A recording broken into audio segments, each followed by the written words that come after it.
कई जगह गली गली में अवैध पेट्रोल पंप बने हुए हैं, यानी कि वो दुकानें जहां पेट्रोल और डीजल मिलता है, जिनकी वजह से बड़े हादसे हो जाते हैं। दिल्ली की तंग गलियों में बनी 4 मंजिली इमारत के बीच शनिवार की शाम तिगड़ी एक्सटेंशन के बी ब्लॉक में अचानक अफरा तफरी और चीख पुकार मच गई।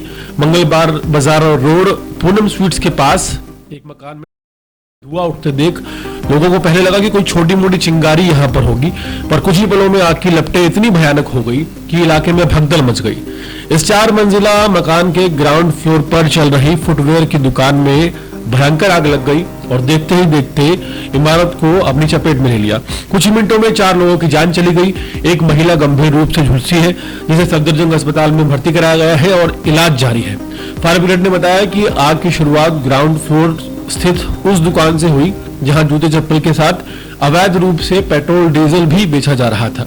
दुकान का संचालन दुकान के मालिक सुरेंद्र उर्फ जिम्मी करते थे, जो अपने परिवार के साथ इसी इमारत में रहते थे। इस हादसे में सत्येंद्र और उनकी बहन अनीता की मौत हो गई, जबकि 2 शव इतनी बुरी तरह झुलस गए उनकी शिनाख्त तक संभव नहीं हो पाई है।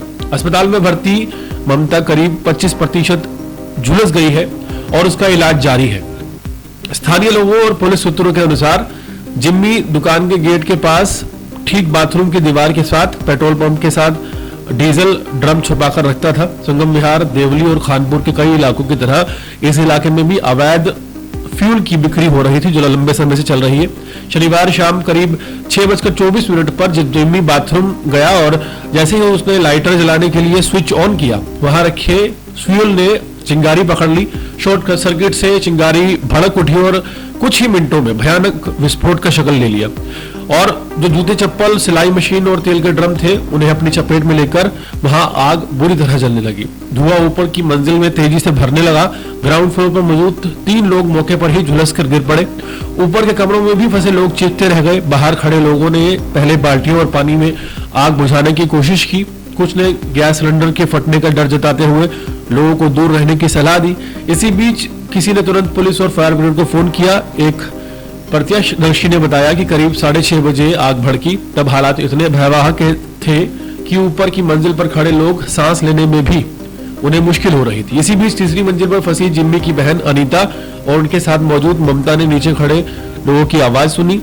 लोग चादर फैलाकर नीचे खड़े थे और दोनों ने कूदने के लिए कोशिश की। धुआं और गर्मी लगातार बढ़ रही थी। बचाव का कोई दूसरा रास्ता न देखते हुए अनीता और ममता ने छलांग लगा दी, लेकिन नीचे मौजूद लोग उन्हें संभाल नहीं पाए। दोनों जोर से जमीन पर गिर पड़े और गंभीर रूप से घायल हो गए। एम्बुलेंस आने पर दोनों को तुरंत सफदरजंग अस्पताल ले जाया गया, जहां अनीता की जान चली गई और ममता की हालत काफी ज्यादा गंभीर बनी हुई है। फायर ब्रिगेड की 4 गाड़ियां इस जगह मौके पर पहुंची और करीब 7:55 पर आग पर काबू पा लिया गया, लेकिन तब तक काफी देर हो चुकी थी। पुलिस, क्राइम टीम और फॉरेंसिक विभाग ने घटनास्थल से मुआयना किया और जल चुके मलबे से नमूने एकत्रित किए हैं। शुरुआती जांच में साफ हुआ है कि अवैध रूप से स्टोर किए गए पेट्रोल, डीजल यानी कि फ्यूल ने आग को भयावह रूप दिया। वहां के लोगों ने बताया कि जिम्मी कई महीनों से चुपचाप पेट्रोल डीजल बेचता था। ग्राहकों की भीड़ नहीं होती थी, पर इलाके में ये बात फैल चुकी थी कि यहाँ सस्ते रेट पर तेल और डीजल मिलता है।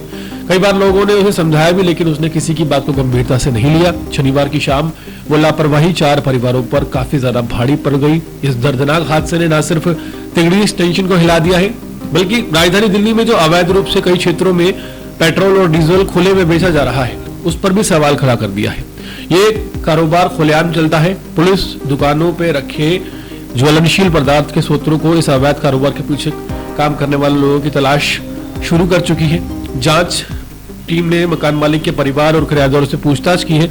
मौके पर मौजूद एक युवक ने यह भी कहा कि अगर दुकान में पेट्रोल डीजल ना रखा गया होता तो शायद आग इतनी बुरी तरह से नहीं फैलती। जो 4 जाने गई हैं, ये नहीं जाती। तो इसमें एक बड़ा सवाल यह है कि राजधानी दिल्ली में अलग अलग एरियाज में जहां पेट्रोल और डीजल खुले में बेचा जा रहा है, उस पर कार्रवाई क्यों नहीं होती? क्या स्थानीय बीट ऑफिसर पुलिस के इसमें संलिप्त रहते हैं? क्या एमसीडी के जो अधिकारी हैं उनको इसके बारे में नहीं पता होता? क्या वो वहां से महीना नहीं लेकर जाते हैं? ये गंभीर सवाल है जो पुलिस के जो बीट ऑफिसर है स्थानीय और साथ ही साथ जो एमसीडी के लोग हैं, जो कि हल्का सा अतिक्रमण होने पर पूरा क्वांटल उठाकर ले जाते हैं, उनकी नाक के नीचे आखिर कैसे राजधानी दिल्ली में अवैध पेट्रोल और डीजल बिकता है। हालांकि स्थानीय लोग इसीलिए शिकायत नहीं करते, उन्हें लगता है कि ये एक इजी सोर्स है और पेट्रोल पंप तक जाने से बेहतर है कि यहीं से पेट्रोल खरीद लिया जाए।